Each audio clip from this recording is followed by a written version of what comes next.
नमस्कार साथियों, स्वागत है आपका अपने चैनल नितेश पांडे में। नमस्कार साथियों, मैं रोमेश वर्मा आपके अपने YouTube चैनल नितेश पांडे में आप सभी भावी अध्यापक एवं अध्यापकों का एक बार फिर से स्वागत करता हूं। पिछले भाग में हमने कुछ इंपॉर्टेंट क्वेश्चन का अच्छी तरीके से डिस्कस किया था। जितने भी इंपॉर्टेंट क्वेश्चन शेष हैं उन सभी का अच्छी तरीके से इस भाग में डिस्कस कराया जाएगा। अगर आप वीडियो पर नए हैं तो वीडियो को लाइक करें, शेयर करें और सब्सक्राइब जरूर करें। चलिए स्टार्ट करते हैं सूक्ष्म जीवों की दुनिया का दूसरा भाग। इसमें देखेंगे कौन कौन से क्वेश्चन जो बार बार एग्जाम में पूछे जा रहे हैं, कौन कौन से क्वेश्चन जो इस बार आने की संभावना है, उन सभी पर अच्छी तरीके से डिस्कस किया जाएगा। पहला क्वेश्चन क्या है? जीवाणु की संरचना बनाइए। हमने जीवाणु का क्या लाभ होता है, क्या हानियां होती हैं, मनुष्य में कौन कौन से रोग होते हैं, पौधों में कौन कौन से रोग होते हैं, जीवाणु क्या है, इन सभी के बारे में पिछले भाग में डिस्कस कराया गया था। इसमें देखेंगे कि जीवाणु की संरचना कैसी होती है। इससे एक बार क्वेश्चन पूछा गया है कि जीवाणु की संरचना बनाइए। एक नंबर में क्वेश्चन पूछ लिया जाता है कि जीवाणु की संरचना बनाइए। तो सबसे पहले फिगर तो बहुत ईजी है, बट इसकी नेमिंग आपको अच्छी तरीके से याद रखनी। 4 से 5 नाम आप याद कर लीजिए कि इसमें कौन कौन से भाग पाए जाते हैं। तो देखते हैं कौन कौन से भाग हैं। सबसे पहले तो ये जो आपको पीछे पूंछ के आकार क्या दिखाई दे रहा है, इसे क्या कहते हैं? फ्लैजेला। आसानी से याद हो जाएगा। मान लीजिए ये कोई आपने फिगर किसी भी तरीके का बना दिया, ये जो पीछे निकला हुआ रहता है भाग, इसे क्या कहते हैं? फ्लैजेला। फिर दूसरी बात क्या आती है, इसमें छोटे छोटे राइबोसोम पाए जाते हैं। छोटे छोटे क्या पाए जाते हैं? राइबोसोम। इसके अंदर जो लिक्विड फिल रहता है, जो भरा रहता है, उसे क्या कहते हैं? कोशिका द्रव्य। कोशिका द्रव्य होता है तो इसके ऊपर जो पाया जाता है पड़, उसे क्या कहेंगे? कोशिका झिल्ली। क्योंकि जो द्रव्य को संभाले रहती, मतलब आप झिल्ली होती है, जो झिल्ली में कोई भी सामान होता है आप उसमें भर दीजिए तो वो झिल्ली क्या करती है? उसको संभाले रहती, बाहर नहीं जाने देती। सेम प्रोसेस वही है कि जो इसके अंदर द्रव्य भरा हुआ है, इसको कोशिका झिल्ली क्या किए है? बंद किए हुए। तो इसके बाहरी आवरण इसका जो होता है वो कोशिका झिल्ली होता है। इसके अंदर का क्या जो भरा हुआ होता है वो क्या होता है? कोशिका द्रव्य होता है। हमने अभी बताया इसके अंदर राइबोसोम पाए जाते हैं, ठीक। और ये होती है फ्लैजेला। अब ये जो होती है प्लाज्मा मेम्ब्रेन होती है। इस प्लाज्मा मेम्ब्रेन पे छोटे छोटे राइबोसोम चिपके रहते हैं। ये मीजोसोम होता है और इसके ऊपर केंद्र काव होता है, ये पॉलीसोम है। और ये जो बाहरी आवरण प्लाज्मा झिल्ली, जो कोशिका झिल्ली होती है, उसके बाहर जो होता है वो होती है कोशिका भित्ति। सबसे बाहरी भाग क्या होता है? कैप्सूल कह सकते हैं और स्लिम लेयर कह सकते हैं। तो 4 से 5 नाम आपको अच्छी तरीके से याद रखने। तो देखते हैं कौन कौन से नाम आपको याद रखने हैं।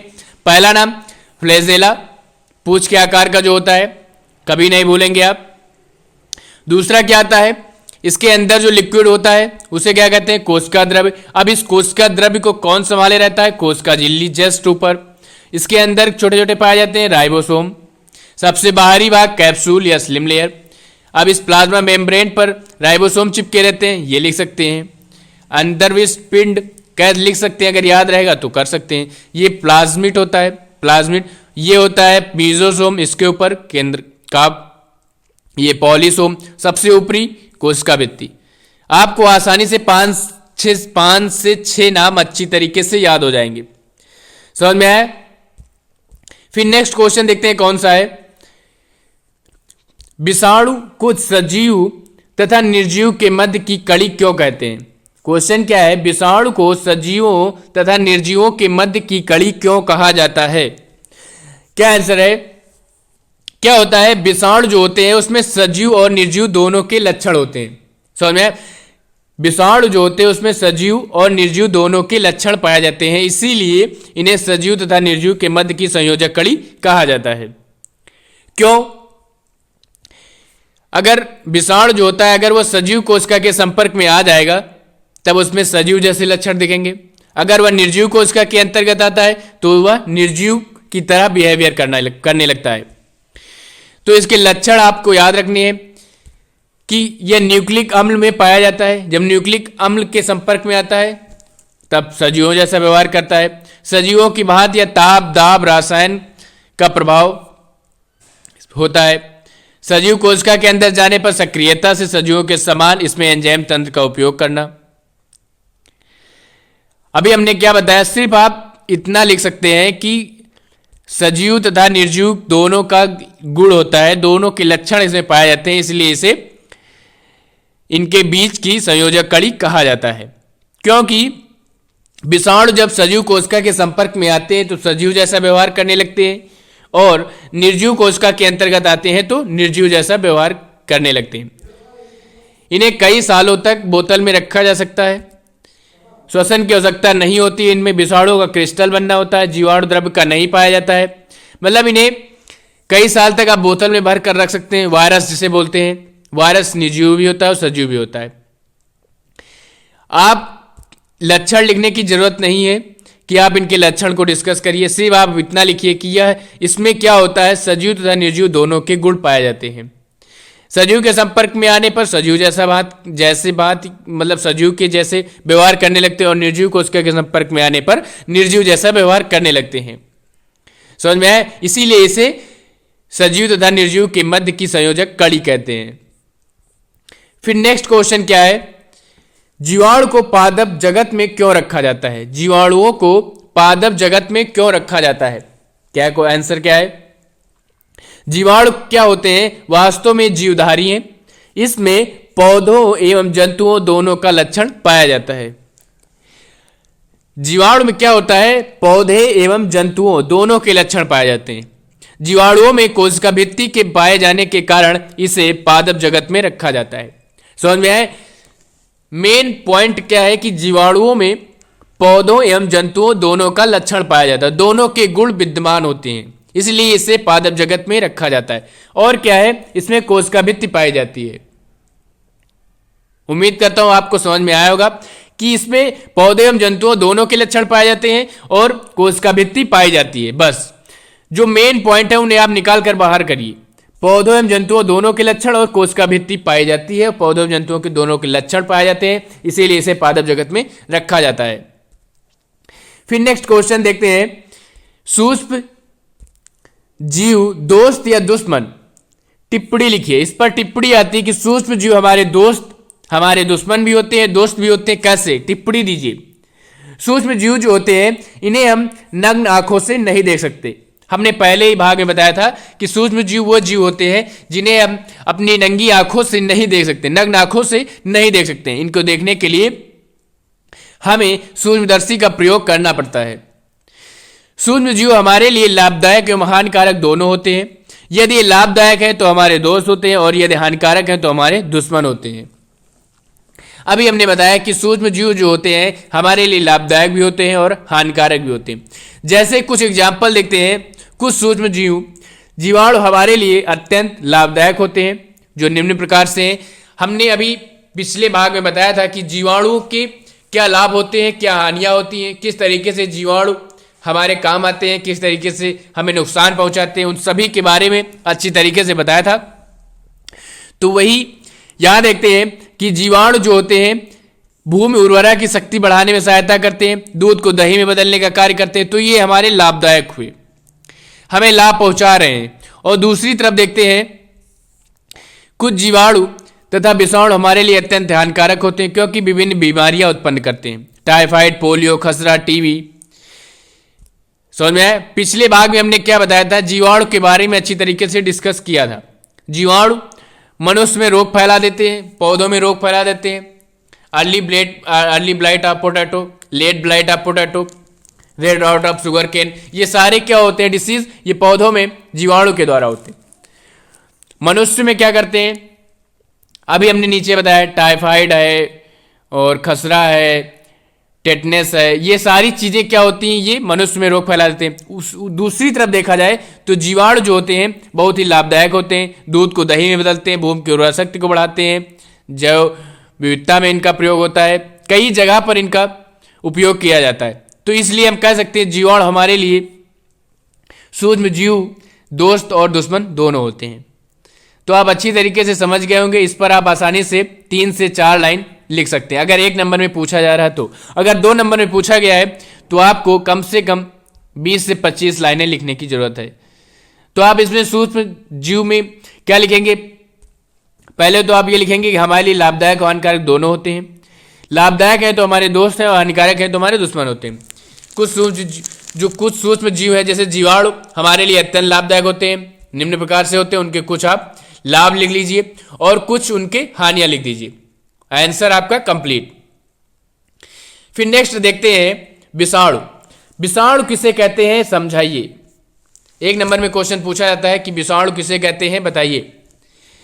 आपको बॉक्स में एक दिख रहा है फार्मूला, उस फार्मूले से आपको आसानी से यह आंसर याद हो जाएगा। प्रोटीन प्लस न्यूक्लिक अम्ल इक्वल टू विषाणु। अब आंसर देखते हैं। विषाणु को क्या कहते हैं? वायरस का शरीर कोशिका विहीन होता है, कोशिका नहीं पाई जाती, कोशिका विहीन होता है अर्थात बिना कोशिका का होता है। विषाणु का शरीर प्रोटीन तथा न्यूक्लिक अम्ल से निर्मित होता है। समझ में आया? जो विषाणु होते हैं वह बिना कोशिका के होते हैं, कोशिका विहीन कह सकते हैं, कोशिका विहीन होते हैं। इनका शरीर प्रोटीन और न्यूक्लिक अम्ल से मिलकर बना होता है। समझ में आया? विषाणु का शरीर प्रोटीन तथा न्यूक्लिक अम्ल से मिलकर बना होता है। विषाणु जो होते हैं हमारे लिए हानिकारक होते हैं क्योंकि ये विभिन्न प्रकार के रोग पैदा करते हैं जैसे एड्स, पोलियो, चेचक, अलर्ट रोग, कैंसर आदि। विषाणु जो होते हैं हमारे लिए हानिकारक होते हैं। आप लिख सकते हैं थोड़ा सा नीचे कि हमारे लिए हानिकारक होते हैं, विभिन्न रोग पैदा करते हैं, एड्स, पोलियो, चेचक, कैंसर आदि। फिर नेक्स्ट क्वेश्चन देखेंगे, जीवाणु भोजी किसे कहते हैं। नेक्स्ट क्वेश्चन क्या है? जीवाणु भोजी किसे कहते हैं बताइए। जीवाणु भोजी एक प्रकार के वायरस होते हैं, एक प्रकार के वायरस होते हैं। जीवाणु भोजी वे वायरस हैं जो जीवाणुओं का भक्षण करते हैं। पहली बात तो आपको नाम से क्लियर हो गया होगा, जीवाणु भोजी, भोजी मीन्स भक्षण करने वाला, जीवाणुओं का भक्षण करने वाला अर्थात जीवाणु भोजी वे वायरस होते हैं जो जीवाणुओं का भक्षण करते हैं। जीवाणु के संबंध में एक महत्वपूर्ण बात है। देखिए 1 नंबर में क्वेश्चन पूछा जाता है कि जीवाणु भोजी किसे कहते हैं, तो आप लिख सकते हैं जीवाणु भोजी वे वायरस होते हैं जो जीवाणुओं का भक्षण करते हैं। बस ये तो हमने आपको नॉलेज के पर्पज से इतना बता दिया है। तो देखते हैं जीवाणु के संबंध में एक महत्वपूर्ण बात यह है कि जीवाणु भोजी जो होते हैं गंगा जल में रहते हैं और जीवाणुओं को गंगा जल में पनपने नहीं देते हैं। क्या होता है, इनकी उपस्थिति के कारण क्या होता है, गंगा जल पवित्र रहता है। जीवाणु भोजी जो होते हैं यह गंगा जल में पाए जाते हैं, ये जीवाणुओं का भक्षण करते हैं, इसलिए क्या होता है, गंगा जल पवित्र होता है। हम अपने नल का पानी 2 से 4 दिन अगर रख दें तो पानी में जीवाणु पनपने लगते हैं और पानी से दुर्गंध आने लगती है, लेकिन गंगा जल सालों साल रखने पर भी उसमें दुर्गंध नहीं आती और पानी सड़ता नहीं, क्योंकि इसमें जीवाणु भोजी पाया जाता है। वैज्ञानिक फैक्ट है कि जो गंगा जल होता है उसमें जीवाणु भोजी पाया जाता है। ये क्या करते हैं, जितने भी जीवाणु होते हैं उनका भक्षण कर लेते हैं, जिससे गंगा का जल कभी सड़ता नहीं, दुर्गंध नहीं आती। अगर आप वही घर में अपने जल रख लीजिए 2 से 4 दिन तो उसमें क्या होता है, दुर्गंध आने लगती है और खराब होने लगता है पानी। तो हम कह सकते हैं कि गंगा जल क्यों नहीं खराब होता है, क्योंकि उसमें जीवाणु भोजी वायरस पाया जाता है। समझ में आया? फिर नेक्स्ट क्वेश्चन क्या है, स्टरलाइजेशन विधि से खाद्य पदार्थों को सूक्ष्मजीवों से कैसे सुरक्षित रखा जाता है, संक्षेप में लिखिए। स्टरलाइजेशन विधि क्या होती है? स्टरलाइजेशन विधि क्या होती है, पहले ये देखते हैं कि स्टरलाइजेशन विधि का तात्पर्य है कीटाणु रहित करना अर्थात निर्जलीकरण करना, मतलब कीटाणुओं रहित, कीटाणु से मुक्त कर देना, निर्जलीकरण कर देना। स्टरलाइजेशन का तात्पर्य है कीटाणु रहित करना अथवा निर्जलीकरण करना। इस विधि से क्या होता है, जीवाणु विषाणु को नष्ट करना। यह एक ऐसी प्रक्रिया है जो प्रभावपूर्ण तरीके से संक्रमणकारी तरीकों कवक, जीवाणु, विषाणु को भोज्य पदार्थों, औषधियों या जैविक संवर्धन माध्यम से नष्ट कर देती है। इसका अर्थ क्या होता है, निर्जलीकरण करना। कीटाणु रहित कर देना, निर्जलीकरण करना अथवा कीटाणु रहित कर देना। इस विधि से क्या किया जाता है, जीवाणु विषाणु को नष्ट किया जाता है। इस प्रक्रिया में एक प्रभावपूर्ण तरीके से कवक जीवाणु विषाणु को, ये जितने भी कवक जीवाणु विषाणु जो भोज्य पदार्थों में औषधियों में पाए जाते हैं उन सभी को नष्ट कर देती है। ऊष्मा रसायन विकिरणों, उच्च ताप अथवा आदि छानने में होता है, छानने से होता है। तो आपको समझ में आया कि स्टेरिलाइजेशन क्या होता है। स्टेरिलाइजेशन का तात्पर्य होता है कि कीटाणु रहित करना, किसी चीज को, कोई भी भोज्य पदार्थ है उससे जीवाणु विषाणु वायरस को कीटाणु रहित कर देना, निर्जलीकरण उसका कर देना, स्टेरिलाइजेशन कहलाता है। सिंपल सा आपको याद रखना है। कीटाणु शोधन की दो विधियां हैं, एक तो भौतिक विधि और दूसरी रासायनिक विधि। भौतिक विधि में क्या होता है, ऊष्मा के द्वारा छानकर विकिरण द्वारा। रसायन द्वारा क्या होता है, एथिलीन ऑक्साइड, ओजोन आदि का प्रयोग करके अलग किया जाता है। भौतिक विधि में क्या होता है, ऊष्मा के द्वारा अलग किया जाता है जीवाणु विषाणु, छान कर अलग किया जाता है, विकिरण द्वारा अलग किया जाता है। उसी तरीके से भौतिक रासायनिक विधि में क्या होता है, एथिलीन ऑक्साइड या ओजोन कई सारी रासायनिक क्रिया करके शोधन किया जाता है। समझ में आया क्या होता है। उम्मीद करते हैं आप सभी को ये वीडियो पसंद आई होगी। अगर वीडियो पसंद आई तो वीडियो को लाइक करें, शेयर करें और सब्सक्राइब जरूर करें। इस चैप्टर से जितने भी क्वेश्चन थे उन सभी का अच्छी तरीके से हमने डिस्कस करा दिया गया है। एक बार देख लेते हैं कौन कौन से क्वेश्चन जो बहुत ही इंपॉर्टेंट है। पहला है जीवाणु की संरचना बनाइए, बहुत ही इजी क्वेश्चन है। 4 से 5 नाम आप याद रख लीजिए, बस आपका फिगर तुरंत, एक फिगर जरूर आपके एग्जाम में पूछा जाता है, हर बार एक फिगर आपको देखने को मिलेगा। विषाणु को सजीव और निर्जीवों के मध्य की कड़ी क्यों कहते हैं, सिंपल सा है, दोनों का लक्षण रखते हैं सजीव निर्जीव का। सजीव के संपर्क में आते हैं सजीव जैसा व्यवहार करते हैं और निर्जीव के संपर्क में आते हैं तो निर्जीव जैसा व्यवहार करते हैं, इसीलिए इसे संयोजक कड़ी कहा जाता है। इतना आपको याद रखना है। दूसरा क्या है, जीवाणु को पादप जगत में क्यों रखा गया है। जीवाणु, अब इसमें भी क्या होता है, पौधे और जंतुओं दोनों के लक्षण पाए जाते हैं और इसमें कोशिका भित्ति भी पाई जाती है, इसीलिए इसे पादप जगत में रखा गया है।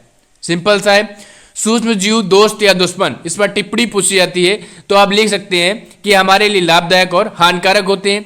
तो कैसे लाभदायक होते हैं उसको आप दिखाएंगे कि जो जीवाणु होते हैं वो उर्वरा शक्ति बढ़ाते हैं, दूध को दही में बदलते हैं। और हानिकारक कैसे होते हैं, कुछ विषाणु जीवाणु क्या होते हैं जो पौधों में, मनुष्यों में रोग पैदा कर देते हैं। जैसे हमने बताया red rot of sugarcane, late blight of potato, early blight of potato, ये सारे रोग हैं जो पौधे में उत्पन्न कर देते हैं, ये हुए हानिकारक। इस तरीके से सूक्ष्म जीव हमारे लिए दोस्त और दुश्मन दोनों होते हैं। फिर क्या है, विषाणु किसे कहते हैं, तो विषाणु में आपको याद रखना है कि विषाणु जो होता है वो कोशिका विहीन होता है, अर्थात बिना कोशिका का होता है, या प्रोटीन तथा न्यूक्लिक अम्ल से मिलकर बना होता है, या हमारे लिए हानिकारक होता है, विभिन्न प्रकार के रोग पैदा करता है। ठीक। जीवाणु भोजी क्या होता है, जीवाणु भोजी मतलब भक्षण करने वाला, जो जीवाणु का भक्षण करते हैं। जीवाणु भोजी वे वायरस होते हैं जो जीवाणु का भक्षण करते हैं। इसके संबंध में हमने बताया था कि गंगा जल में जीवाणु भोजी वायरस पाए जाते हैं, ये जीवाणुओं को खा लेते हैं, जिससे क्या रहता है, गंगा जल परमानेंट हमेशा शुद्ध रहता है। अगर आप वही घर का पानी रख दीजिए तो वह दुर्गंध आने लगती है 2 से 4 दिन में, इसलिए गंगा जल में कभी भी दुर्गंध नहीं आती क्योंकि उसमें जीवाणु भोजी वायरस पाए जाते हैं। समझ में आया। स्टेरिलाइजेशन क्या होता है, इसका मतलब होता है कीटाणु रहित अर्थात अथवा निर्जलीकरण करना। इसमें क्या होता है, जीवाणु विषाणु को नष्ट करना होता है भोज्य पदार्थों से। रासायनिक विधि द्वारा या भौतिक विधि द्वारा क्या करते हैं, कीटाणुओं का शोधन करते हैं, निर्जलीकरण करते हैं, कीटाणु रहित उनको करते हैं। ऊष्मा के द्वारा छान कर किसी तरीके से भौतिक विधि द्वारा उनको अलग करते हैं। और रसायन विधि द्वारा रसायन का प्रयोग करके, रासायनिक अपक्रिया करके जीवाणुओं का कीटाणु रहित उनको करते हैं। कोई भी भोज्य पदार्थ है उसको आप भौतिक विधि द्वारा या रासायनिक विधि द्वारा कीटाणु शोधन किया जाता है, कीटाणु रहित किया जाता है, उससे क्या कहते हैं, स्टेरिलाइजेशन कहते हैं। उम्मीद करता हूँ आप सभी को ये वीडियो बहुत पसंद आई होगी, इसलिए अच्छी तरीके से आप हैंड रिटन नोट्स तैयार करिए, अपने हाथों से जरूर लिखिए, जिससे क्या होगा, आपके माइंड में वो सेट हो जाएगा। आशा करता हूँ आप सभी को सारे क्वेश्चन अच्छी तरीके से समझ में आ गए होंगे। मिलते हैं अगली वीडियो में, तब तक के लिए धन्यवाद।